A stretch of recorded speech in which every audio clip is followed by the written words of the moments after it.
All right. All right, you're all set. Have a good night.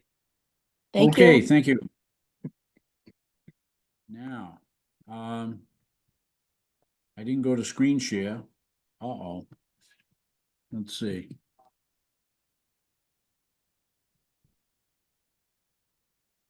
The Zoom. All right.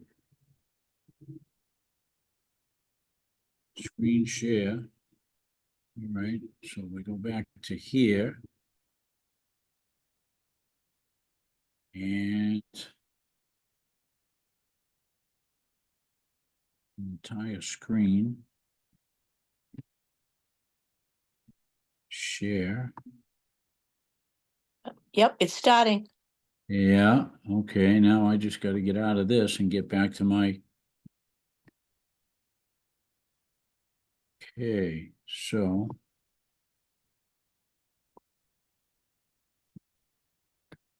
I've given away all the secrets of my presentation. When did you do that? I'm gonna do the presentation. Well, I did it up in New Hampshire. Oh, At a New England Industrial Archaeological Society. oh, And oh, and went over pretty good.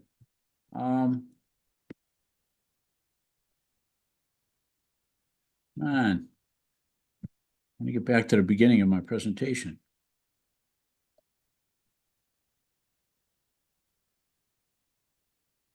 Okay, I should be able to hit this. There it is. there you go. Okay.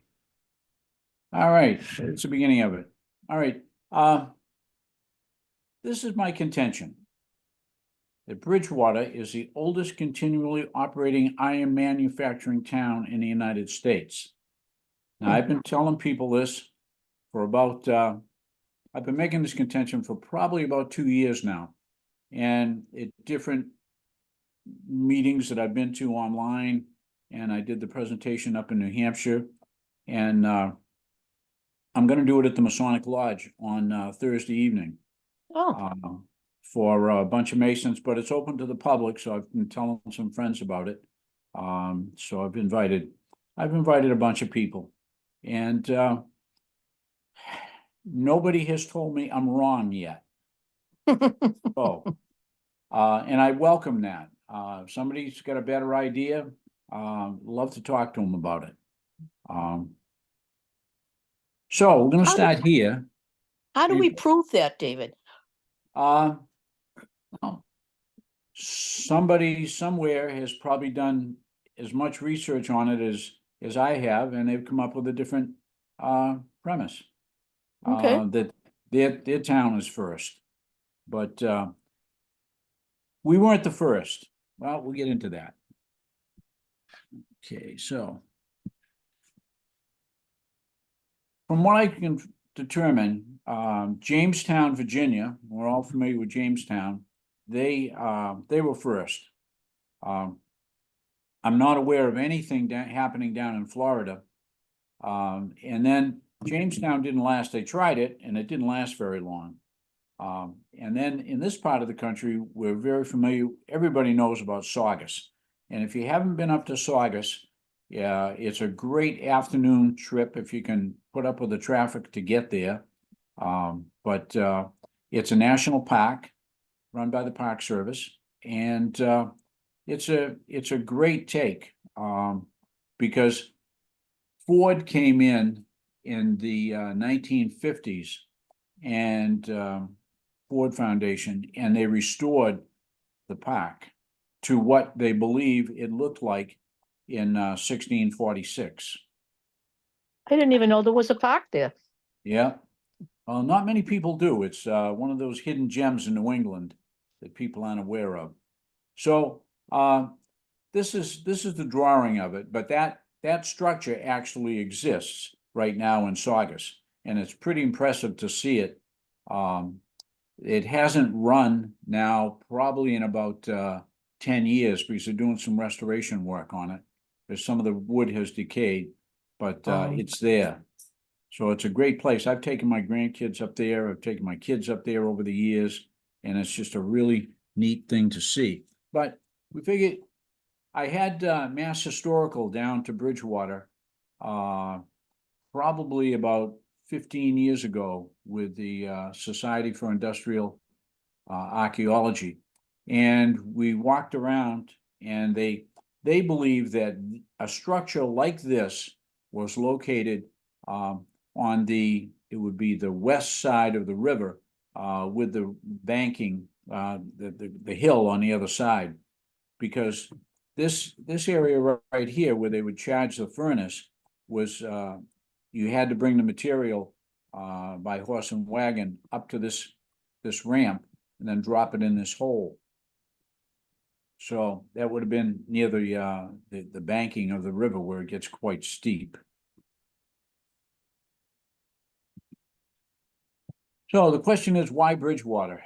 We've all seen in our history books and geography books the famous Mesabi Iron Range and the steel mills in Pittsburgh and Youngstown, Ohio, and everything else. Well, we don't have any big ore pits in Bridgewater, and I'm sure none of you have ever tripped over a piece of iron ore in your backyard or out walking in the woods, because it doesn't exist in this part of the country. The first iron that was used by man was, they found it in some of the Egyptian tombs about 4,000 years ago. So they have found some iron implements, and they were made from pieces of meteorites. The iron contained in meteorites. And it was just, I've never seen a description on how it may have been discovered, how they can make iron out of iron oxide, but that's the source of iron in Bridgewater. And right there in the circle is the Hockomock Swamp. And it's an incredibly rich source of iron ore, bog iron. Now, in trying to find bog iron, I went everywhere and talked to a lot of people. I went down to college and talked to the geology people down there, and they said, yeah, this place, iron ore, there's bog iron everywhere. Yeah? Where? Well, I really can't, I've seen it, but I can't tell you exactly where I've seen it, but it's around. So I kept asking people, just, come on, we had an iron foundry in Bridgewater from over 300 years. Where did they get the iron? We know that a lot of it came in by railroad, but the railroad didn't come to town until 1847. So where did they get the iron ore from 1694 up to the railroad coming in? Where did they find it? So I happened to be talking to the health agent in Bridgewater, and he was telling me that one night he was at a Lions Club meeting down at the Polish Club on Spring Street. And one of the members of the Polish Club got on his case about the contamination that was in the river, the brook out behind the Polish Club. So he said, show me. So they went out behind the Polish Club, and sure enough, there's a brook that runs behind the Polish, comes on from under the railroad tracks, and it comes out behind the Polish Club, and it's absolutely red in color. And first they said, oh, that's just contamination from the nail factory. No, he had it tested. And you can tell the difference between possible industrial contamination when they tested it, and they found that it was just iron oxide. Now, iron's one of the most common minerals, minerals or substances on Earth. It's like number 4. And but iron reacts with water, and it turns into rust. And that's why the Hockomock Swamp is just loaded. The iron, rusty water, and people see the water coming out of the Hockomock Swamp and coming down the Town River, and they say, oh, that's dirty, it's all reddish brown. Well, it's reddish brown because it's loaded with iron oxide.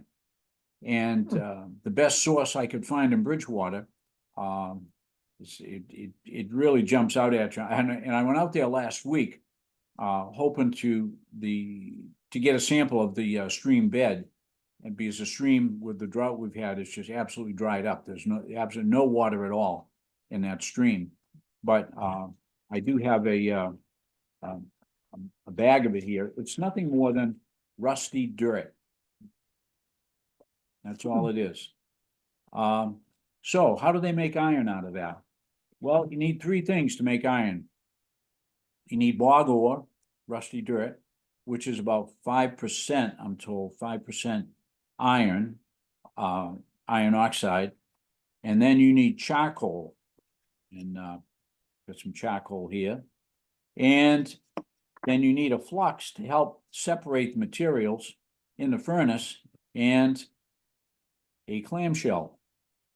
Now, this part of the country was underwater for many years, so there's a material that I haven't found any yet. I'm looking, I'm asking people to find me some, show me some, even down at the college. Oh yeah, it's here. Well, where? Nobody can tell me exactly where it is, but they say it's here. And it's material called gambro, which is a calcium remains of shells and so forth that's solidified into a rock-like material. And they use that as a flux to separate the iron. Now, what happens? You put this red bog ore in the furnace. I think I've got a slide coming up. Okay, that's one point I gotta do. I gotta rearrange my slides a little bit. Okay, this is, everybody's familiar with the map of Colonial Bridgewater. And in Bridgewater, because of our water power that we have in town, this is the ironworks in Stanley.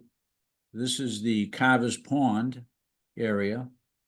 And this is the Sturdivant's Pond, way down on the end of Vernon Street. And I've included these three sites because they were excellent sources of water power, some better than others. The best one, obviously, is the Stanley, the Bridgewater Ironworks Park down in Stanley, because the dam had the flowage rights to 400 acres of water, and the dam was about 12 feet tall. The one at Sturdivant's Pond is almost as old.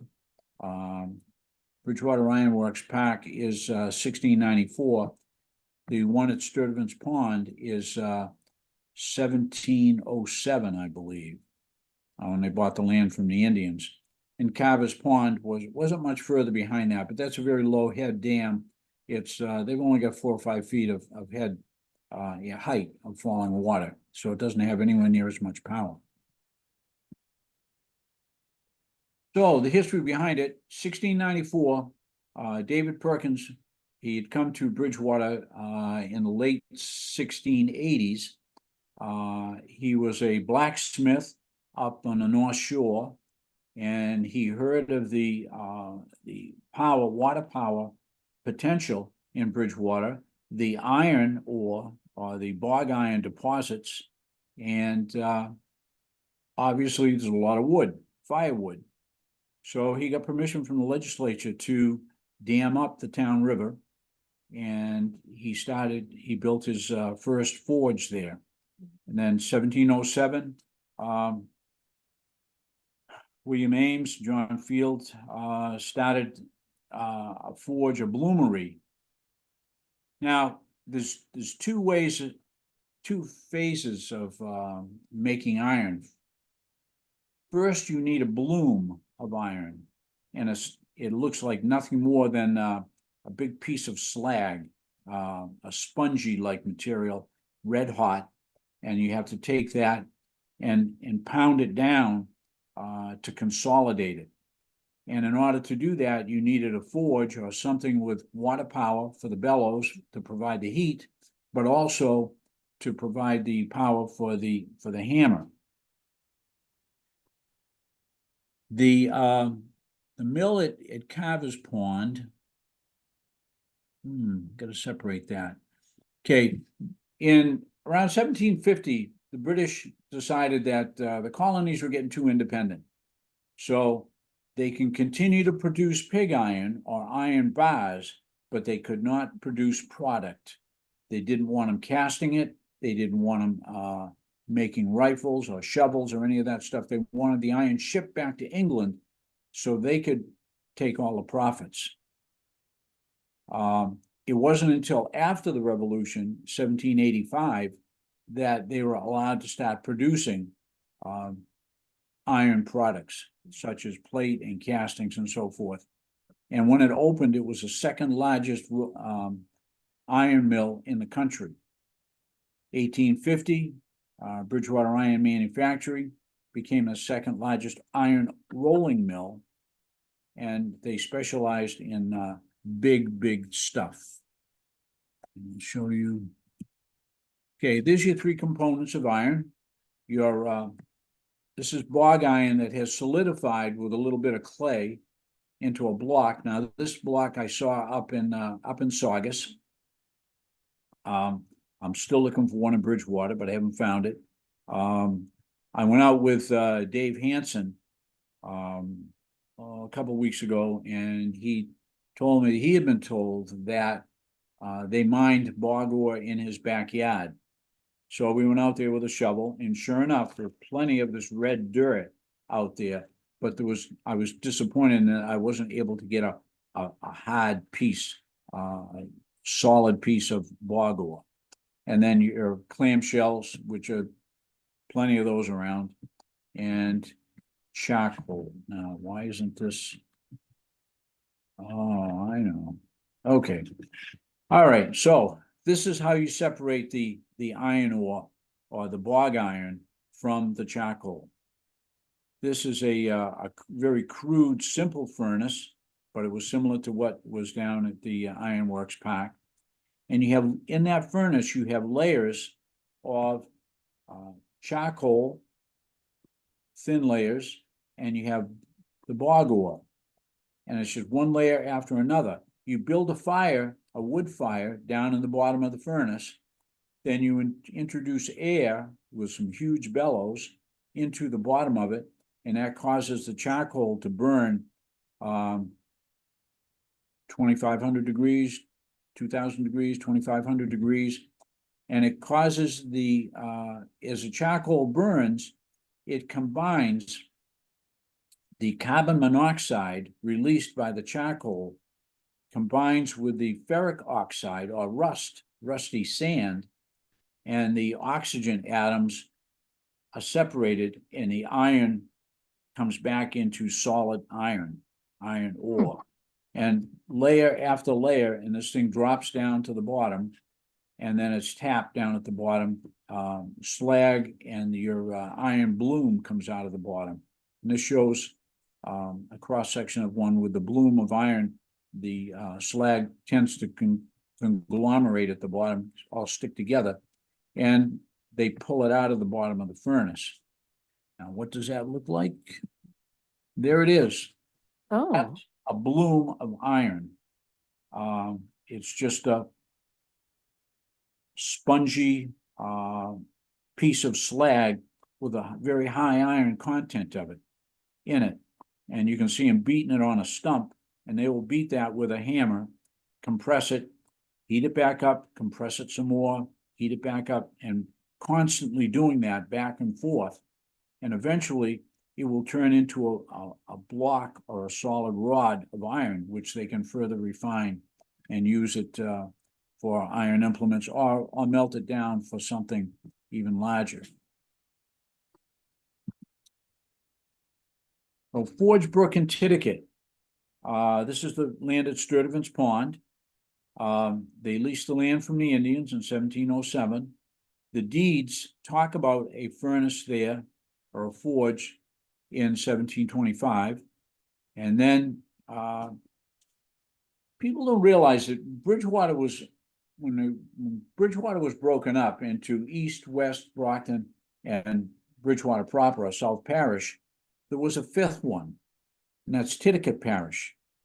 They tried to incorporate, but the legislature wouldn't let them do it. And I haven't really seen a reason why they wouldn't allow it, other than when they were settling Bridgewater, the Bridgewater colony, they forced all the Indians into that part of town, Titicut. And there were a lot of Indians living down there, and they were living peacefully by themselves. They had a small group down there, but they were able to own land and so forth. And I think just to keep the Indians happy, stay out of their face, they said, okay, you want to live down there? Titicut Parish will be part of Middleborough and not Bridgewater. So they separated that part of the town. But it was quite a large area because it went all the way from the end of Vernon Street along the river down to where the State Farm is today. 1776, the legislature, after the Declaration of Independence in 75, they decided that we had to start making weapons. And the furnace or the forge at Titicut was very important. They were aware of it, that they were doing some good things down there. They were making some cannon, but they still didn't have the process down that good. So at the time, Ben Franklin was over in France recruiting Frenchmen for the American Revolution to take part. But they brought one guy over, this guy, we'll just call him Monsieur de Marescal. And he had grown up in the French army. His father was a cannoneer, so he was very skilled in the art of cannon making. And his claim to fame was that he knew how to cast a cannon hollow. And under the direction of Hugh Orr, who had a shop in East Bridgewater, he was a well-known gunsmith over there. They began casting cannon hollow with a hole already in it, because prior to that, they had to cast them solid and then drill them out. And you can imagine the process of drilling out a bore on a cannon. They said it took about 30 days in order to drill out one cannon. Well, Mr. de Marescal had a way to do it so that you could mold the cannon one day, pour it the second day, pull it out of the sand the third day, and on that third day, once it cooled, they could machine that bore. So within 4 days, they would have a cannon ready to go online, as opposed to a month of handwork. So it was such a good process that when the legislature was made aware of it, they sent Paul Revere down to study it and bring that process back to his foundry in Canton. This is what that bloom of iron looks like after they've beat on it for a while. It's now becoming more solid and now becoming a piece of usable wrought iron. They would take a number of these, put them together, and they would remelt them down for casting, or they would keep pounding them down into flat bars or strips to use for making weapons, knives, swords, and rifles. Now, there's a tremendous source of videos on making guns back at this time. And if you go to on YouTube, go to Colonial Williamsburg gunsmithing, they show you exactly how they would make a rifle barrel by hand out of this piece of hot iron. Fascinating. Over in East Bridgewater, East Parish, there was a gunsmith over there, and it was taken over by Hugh Orr. He ended up marrying Captain Bass's daughter, and it was preliminarily a machine shop and forge just for making small arms. This is where the cannon made by Mr. de Marescal were shipped over to this shop, and this is where the cannon were finished off. Mr. Orr was also, let's see, well, it's not really relevant to this one, but my presentation before the Masons. He was the grandfather of Hugh Orr, the founder of Fellowship Lodge. Oh, the shop was destroyed, and I have searched high and low. I've talked to a lot of people, antique firearms collectors, and I can't find a weapon made by Hugh Orr. Now, it says in the history books that he produced 500 rifles for the British prior to the Revolution. They took delivery of them and brought them up to the armory in Boston. And then when they left Boston, when they evacuated Boston, they took all of those weapons with them. But there must have been some of them had gotten back into circulation in this area. But I can't find one. I can't even find an antique gun collector who's ever heard of an Orr rifle. This past summer, I was down in the Museum of the American Revolution it was in Philadelphia, and they had none on display, and they had never heard of such a rifle. So I was kind of disappointed, but so be it. I'll just keep looking. It was destroyed by fire, and then it was rebuilt, and it ran as East Bridgewater Foundry until the 1970s. This is a picture of a man done for the photograph. You can tell by the way he's holding the hammer. But here is a section of rifle barrel that's already been welded. And this right here is a piece of red hot flat stock, which is being wrapped around this rod, this mandrel. And as it's being wrapped around, when they beat on it, these two halves of iron will come together and form a tube or the rifle barrel. And they would work this and continually and end up with a rifle barrel that was about 3.5 feet long. And they would have to machine that out using drills and so forth to bore it out and so forth. So it's the process that they show on those Williamsburg tapes are it's really, I find it really interesting to show. What a tough job. Yeah, Oh, yeah. You can tell that this guy is this was done just for the camera because see where he's holding the hammer? yep. If he was doing this for real, he'd be hanging on to this so he could really wail on it. But this was just done for the camera.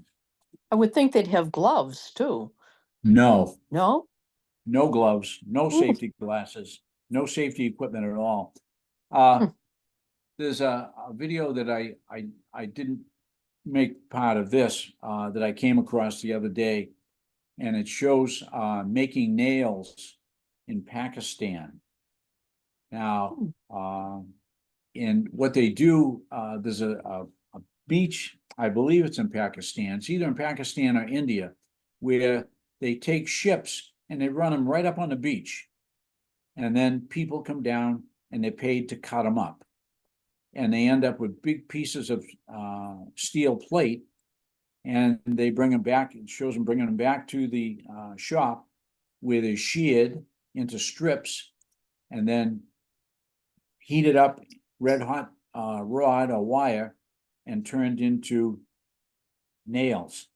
But to watch these guys work, it's incredible, because I know what the safety equipment I had to wear when I worked at the foundry, but to see these men working, they're working in sandals, loose cotton clothing, no safety glasses, no gloves or anything. I mean, OSHA would have a ball, but it's just amazing to see these guys working in this day and age. You'd think that safety equipment would be second nature, but it isn't. This is why you can buy nails cheaply made in Pakistan as opposed to the ones that are, I believe the nail factory in Taunton is still running, but they're specialty nails. But anyways, so Did you ever run across any statistics on how many people were hurt or died during this process? No, I've never Jeez. seen that, but it must have been phenomenal. Yeah. There was an explosion at the foundry in Bridgewater, at the Bridgewater Foundry or the Lazelle Perkins Iron Works. And fortunately, it was on a Sunday when they were doing maintenance work on the boiler. And the building was totally destroyed. They found pieces of shafting over a mile away. Wow. And luckily only, I think it was only half a dozen men died that day. If it had been during the day, they had 400 or 500 men working there, and of course, many more would have died. Didn't show up after 6:05. Okay, Colonial Line Bridgewater, he was firearms shop in East Bridgewater, 500 rifles to the British. Battle of Lexington and Concord. I think I'll take this slide out. But the chronology in this area, Paul Revere comes down to Bridgewater, studies cannon making. A side story, sometime if you're interested in the American Revolution and a local connection, Paul Revere came down and learned how to make them cannon. He went back to Canton and made quite a few of them. And he got together with some of the, well, for lack of better terms, bigwigs in Boston, and they decided to mount the Penobscot Expedition. So if you Google that and learn about it, it's the greatest American naval disaster prior to World War II, which surpassed it. What they did was they equipped a bunch of American gunboats, and they took a group of colonial militia. They were going to go up by land up to the mouth of the Penobscot River, where the British were holding up, and the gunboats were supposed to come in by sea. Well, not having adequate communication between the two forces, when the boats finally got there, the land forces had already been wiped out, and then the British turned their full might on the boats, and all of the boats were sunk in the mouth of the Penobscot River. And a lot of people got in a lot of trouble. Paul Revere was court-martialed, and some of the other men lost their commissions and so forth, and they got in a lot of trouble. There was a bridge that was built over the Penobscot River in the 1960s, and in the process of building that bridge, they unearthed half a dozen cannon. And at the time, the historical commissions of Maine were not really on the ball, because these cannon ended up being distributed all over the United States. I'm told that one of them may have come back to the Ancient and Honorable Artillery Company in Boston, but I haven't been able to confirm that. And then the last part of the slide was just some of the things that the connection with Fellowship Lodge in Bridgewater. Paul Revere, he actually came out to Fellowship Lodge, delivered the charter, and was present at the first meeting. We have the minutes in the lodge where we have talks of Revere being there and delivering a speech for the men who were there. Now, the biggest time at the ironworks at the river on High Street was the Bridgewater Iron Manufacturing Company. 500 men, 30 buildings, and this is the lithograph that I've had reproduced, and there's a bunch of them around, and if anybody wants a copy, I'd be more than happy to give you a copy of it. But this shows the foundry almost at its heyday. It continued to grow. It really took off when the train came in 1847. And in the picture, you can see some of their larger castings. There are some steam boilers. This, I'm told, is a whale pot for boiling whale blubber on a ship. And the railroad tracks as we know them today. And eventually they had a railroad line that went up this road. And this building right here is the only one that's left standing. Part of it's left standing today, the stone building.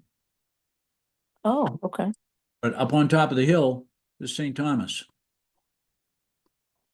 Oh, And yeah. the house on the corner of Main and Center Street. Over here is the Episcopal Church. Now, the Episcopal Church is currently about a mile south of here, down on the corner of Pearl and Main Street. This was the original location of the Episcopal Church, as it sat next to the cemetery up on Main Street. Obviously, the cemetery's still there, but so this was the Bridgewater Iron Manufacturing in its heyday, biggest time. This is a lithograph of one of the machines there. There are no pictures that I can find that were ever taken inside of the buildings. But this is a 40-ton Naismith steam press. And what it was like we saw the guy with the hammer pounding on that piece of steel to make the rifle barrel. Well, this machine did the same thing, only instead of a blow of a 2-pound hammer, this would deliver a blow of 40 tons.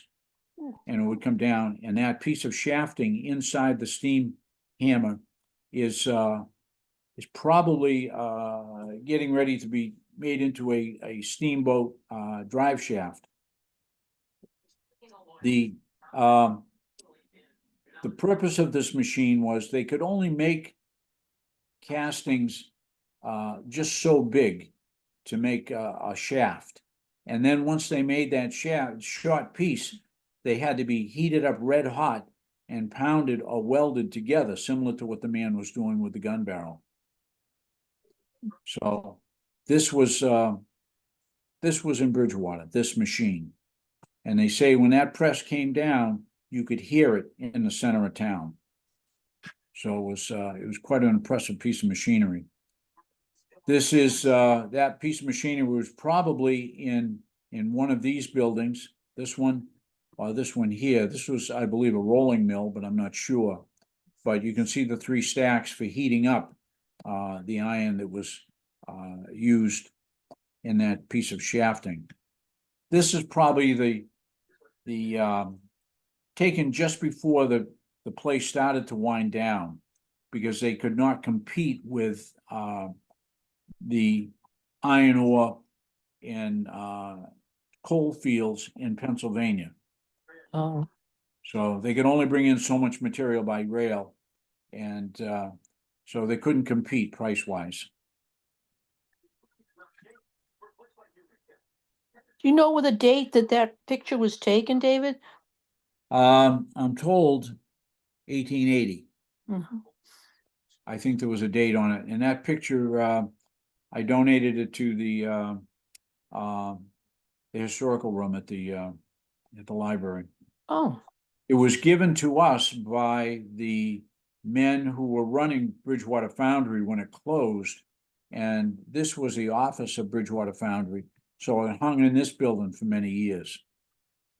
But we gave it to them. We gave it to the library to keep. But there's plenty of copies of it floating around. This is one of the shafts that was made at the Iron Works. And you can see just how big this thing is. It's sitting on 4 flat cars. wow.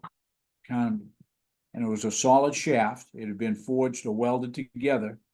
And they say that in order to be shipped out to California, as they went around a curve, obviously the flat cars, they can only turn so far, but it was mounted on blocks and rollers.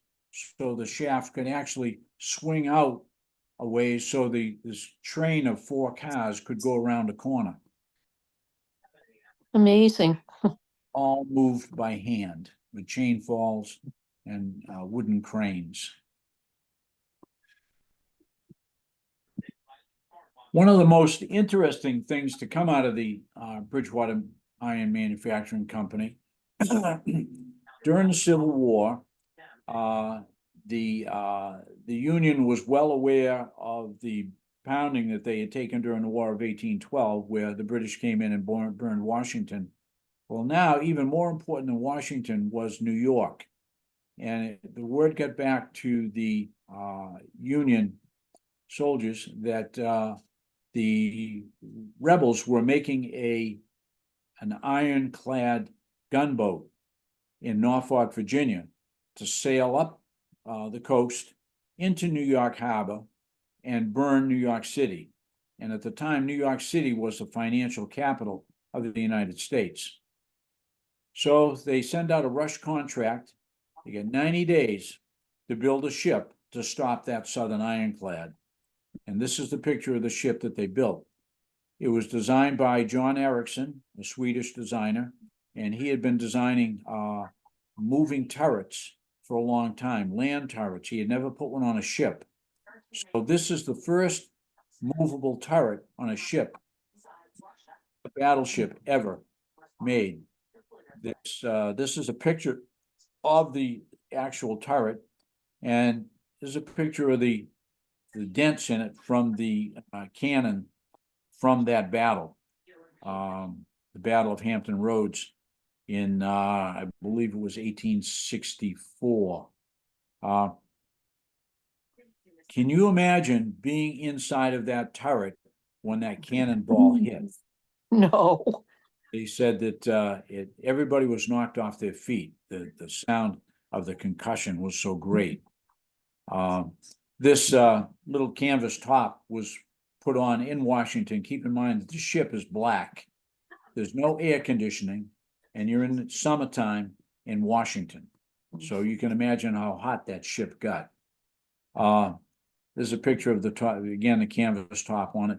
Now, Bridgewater had done a lot of work for Ericsson, and the specifications for the ship, this turret was supposed to be built out of two 4-inch layers of plate, because they wanted it 8 inches thick to withstand a concussion of cannonballs. So there wasn't a mill in the country that could roll 4-inch plate. Bridgewater could roll 1-inch plate. And the call went out for 8 layers of 1-inch plate. Now, I read a book about the construction of the Monitor, and they say that almost, and I stress, almost all of the iron plate for the Monitor was rolled at the Abbott Mill in Maryland. So we can only speculate as to whether the rolled plate for the turret was made in Bridgewater. I did go down to the Swedish American Historical Society Museum in Philadelphia, and I found the contract, a copy of the contract for this thing right here. This is the pilot house where the captain of the ship stood. And there was a little slit right there so that he could see out and direct the ship. This was actually the front of the ship right here. And the cannon, when the cannon would fire, it would have to fire over the pilot house, obviously. But the captain, during the battle, there was only one battle with the 2 ironclads. The day before the Monitor got there, the rebel army, the rebel navy, cleaned house. They went around the harbor and they sunk 4 American ships because nobody could touch them with the ship that they had. Well, the next day the Monitor showed up. There were no field trials for this ship. It had never been to sea before it was shipped from New York down to Hampton Roads, Virginia. It almost sunk on the way down. They hit a storm. The whole ship is below the surface, except for the turret. The steam engines that ran the ship are right here.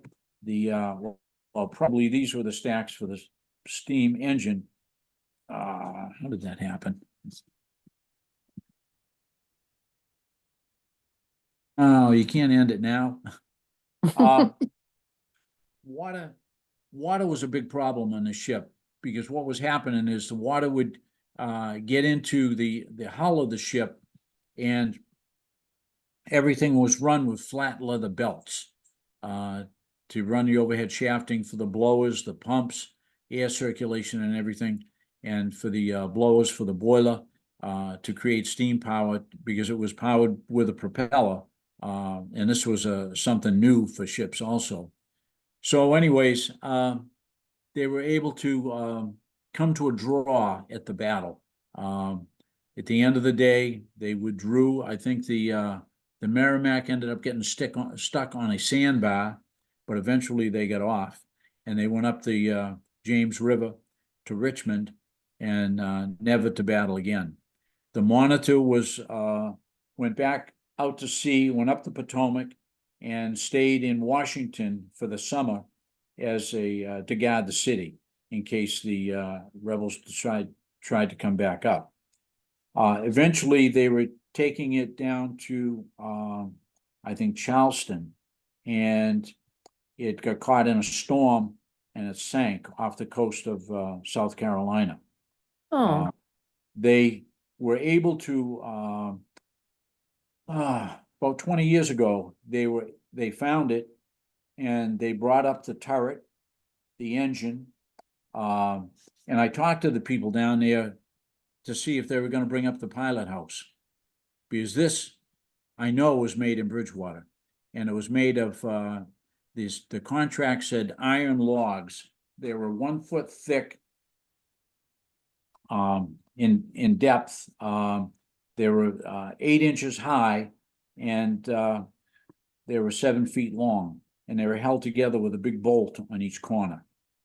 The captain who was in here during the battle, the ships were only about 50 feet apart, and the pilot house took a direct hit. And they don't know whether it was a concussion from the ball or the blast from the rebel gun, but it blinded the captain, and he was out of action for the rest of the war.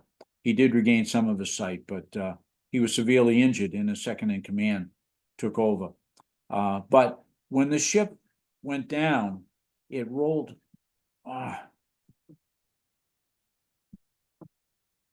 It rolled over, and the turret fell off before the ship landed on top of it. So they were able to get the turret up, but they didn't want to destroy the rest of the ship in order to bring up the pilot house. So right now there's a full-size replica of this ship at the Mariners Museum in it's Virginia. I want to say Newport, Virginia.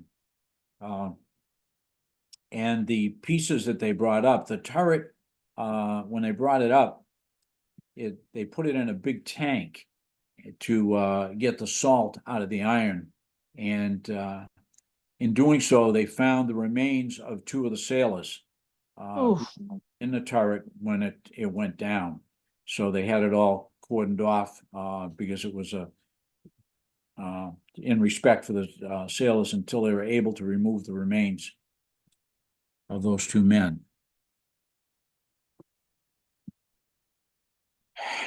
As the foundry wound down, the Henry Perkins Company, Henry Perkins was a direct descendant of David Perkins, probably 4 or 5 generations down the road. And he started the Henry Perkins Company where it is today on Broad Street, next to the railroad tracks. And he specialized in cotton gin machinery castings because he started out at the Iron Works, but then ended up going over to run the foundry at the Eagle Cotton Gin Works, which was located where Fairview Lumber is today. oh, The Eagle plant. They had a fire there, the foundry was destroyed, and Perkins decided that he would build a new foundry of his own and supply all of the castings for the machine shop at the Eagle Cotton Gin Works. So 1848, he went off on his own. One of the Perkins gentlemen who I got to know down there, it would have been Henry Perkins' son, I believe, told me that this building was built by returning veterans from the Civil War. is that the little house that we see when you come out of Dunkin' Donuts? Yes, behind that. Yeah, That little house is right here. yeah. It's attached to this. It's a little house, but this is the plant behind it. And behind this now is a large metal building with an electric furnace in it. But that will probably all come to an end in March of this year.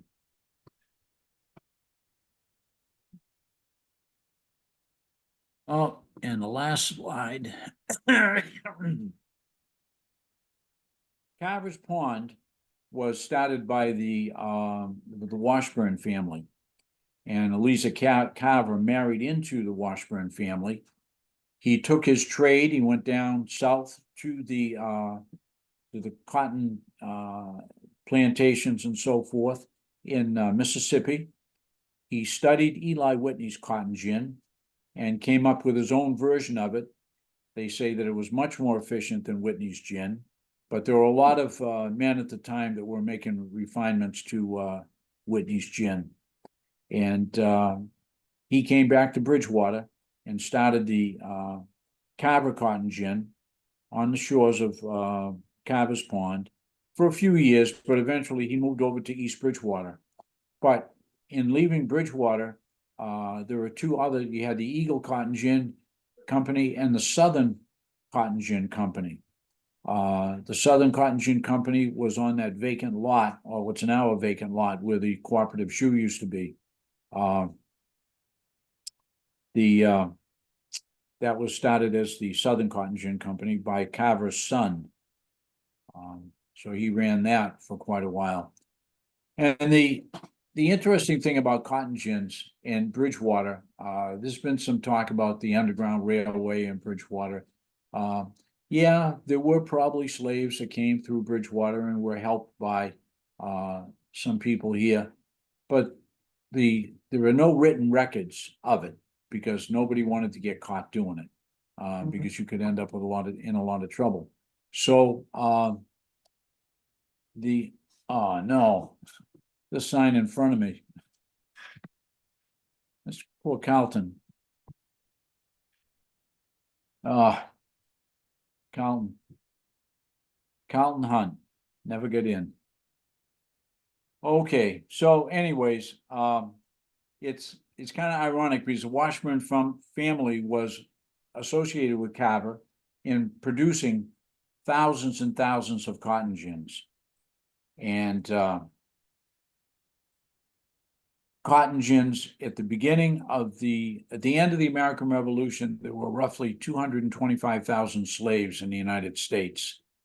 At the end of the Civil War, there were 6 million slaves in the United States, and the growth of the cotton industry was all on the backs of slaves running cotton gins to refine cotton. So here you have a family that was so active in the production of cotton gins, creating jobs for slaves and making it profitable to hold slaves. And at the same time, the Washburn family is said to have been very active in the Underground Railway to try to free slaves and protect them. So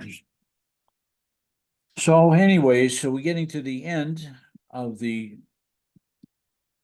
now I can't do it. It won't go. Oh, I got to refine this. There it is. So much for Bridgewater Iron. 1694 to 2024. Probably make it to 2025. So Bridgewater Iron.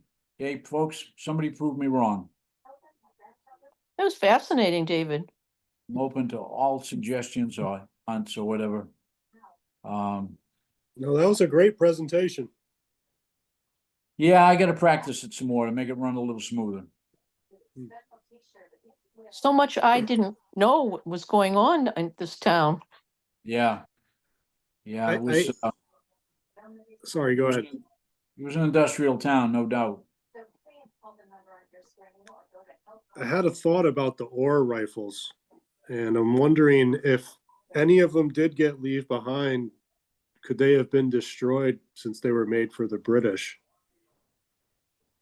Rifles were a very valuable commodity, and when you read stories about the battles in the Civil War, men would get killed, but you take their rifle away. You take the rifle, you recover the weapons because they were very, very valuable. It wasn't something that you left on the battlefield. So if the British had ore rifles, I'm sure some of them were confiscated by the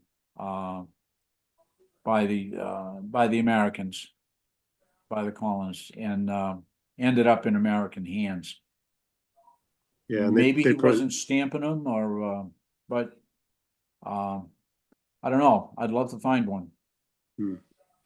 What about doing some research on the British history of it? They may have some records that some were saved when the ships returned. It's possible. There may be some in England. Um,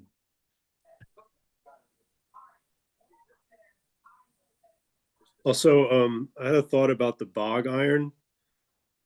Yep. Why, can we go look for some in the marsh? Sure.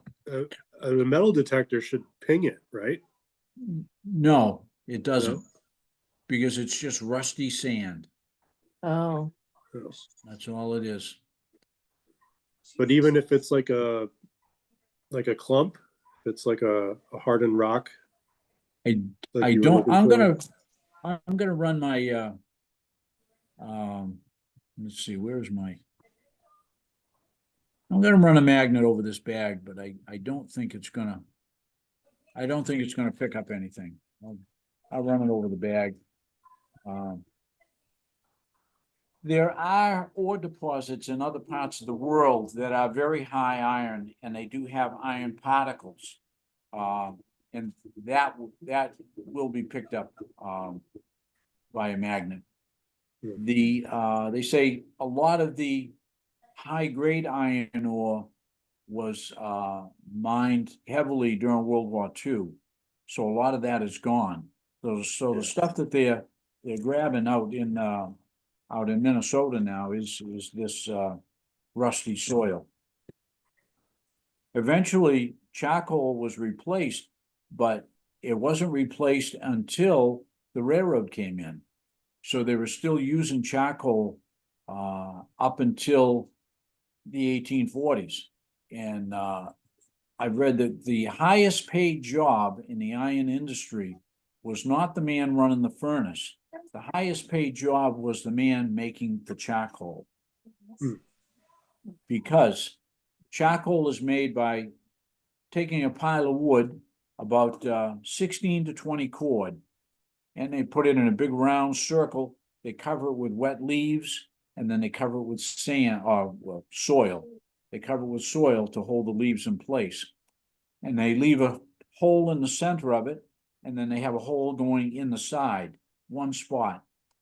And somebody crawls in there, lights the pile on fire, and then comes out and they seal it up. And they have a couple little tiny holes around the side. And the way to make charcoal is to burn wood with limited oxygen supply. So leaves you with charcoal. And if you're not careful and you get too much air in there, then you end up with 16 to 20 cord of wood ash, which is absolutely useless. Yeah. And you can imagine the amount of work that went into cutting 16 to 20 cord of wood by hand and stacking it and building that fire pit. So, he commanded the highest salary in the whole operation. It's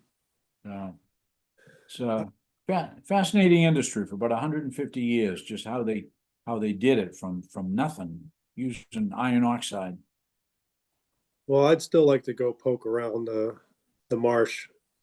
Yeah, well, so that you'll know, you can go see David Hanson over at the ice cream stand and ask him if you can look in his backyard, and he'll show you this. We did find one spot where it's just red sand.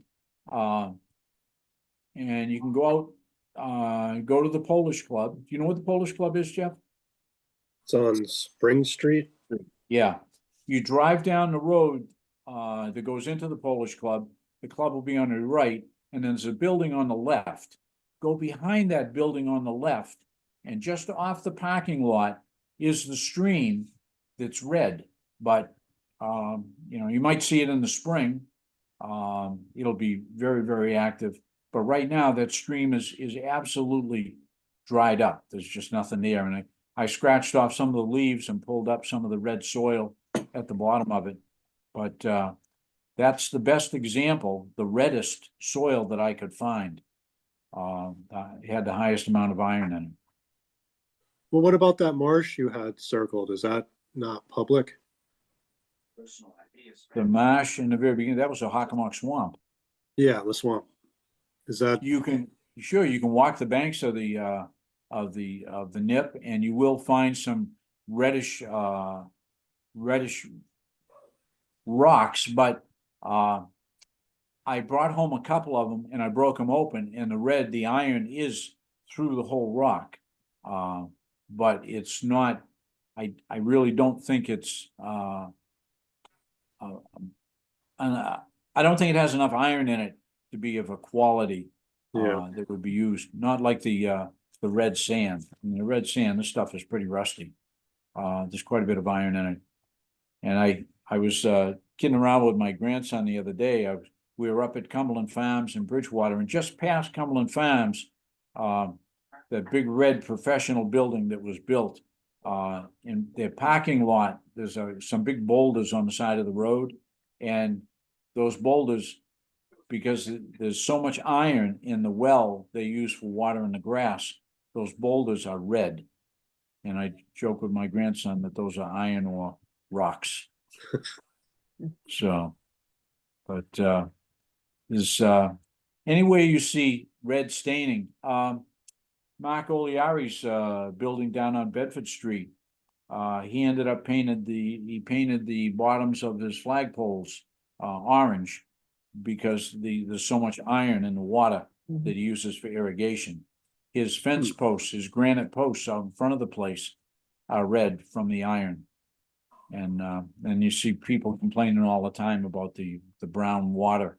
Well, it's a combination of the iron oxide and the manganese. I went down to the water plant at Carver's Pond, which is there to take the iron out of the water. And I figured, okay, they must have a pile of it somewhere. And the attendant said, nope, it goes right to a landfill. And it isn't red, it's black because of the manganese in with the iron. So he said it really wouldn't help support your argument because it's pretty nasty looking black stuff. So. Is that safe to go into a landfill? Yeah, it's just, it comes, they pump it out of the ground, then they put it back in the ground. That's probably the least harmful of all the stuff that goes into a landfill. True. So, that'd be the iron story. So if you ever hear of anybody saying, I'm full of beans, I don't know what I'm talking about, let me know. Tell them to give me a call. I'd love to talk to them about it. You convinced me, David. yeah, I don't have an argument for it. Nope. Yeah. Yeah, it's fascinating that they went as long as they did producing iron out of iron oxide. But I'm not a chemist, but I was speaking with my son-in-law he has quite a background in chemistry. And he says, oh yeah, it's a pretty simple process. Mixing the carbon monoxide and the ferric oxide.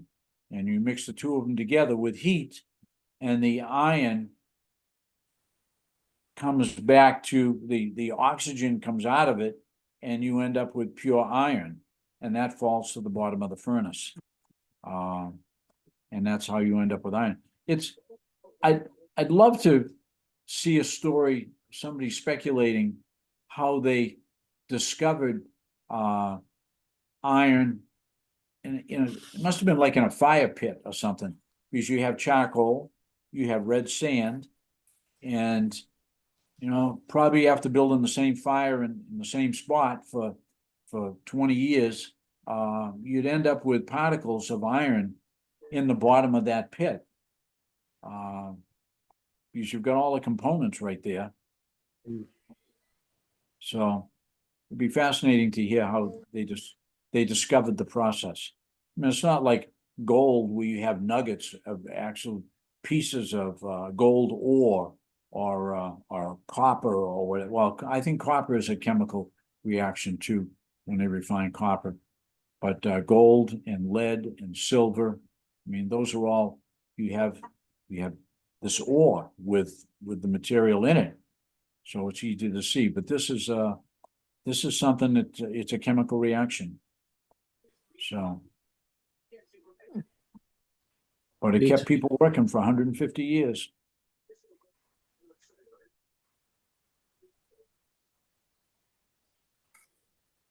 Okay, and the rest of the Bridgewater stuff, same old fun and games. Nothing new. Yeah. I saw your article, Jeff, about the book.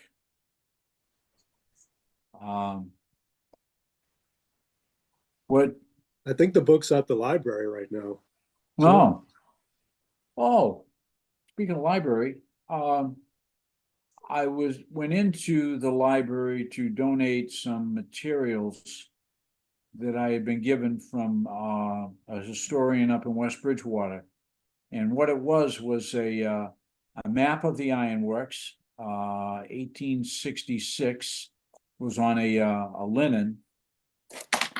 And there was also a site plan of the Plymouth County Fairgrounds. Unfortunately, all it showed was the water line.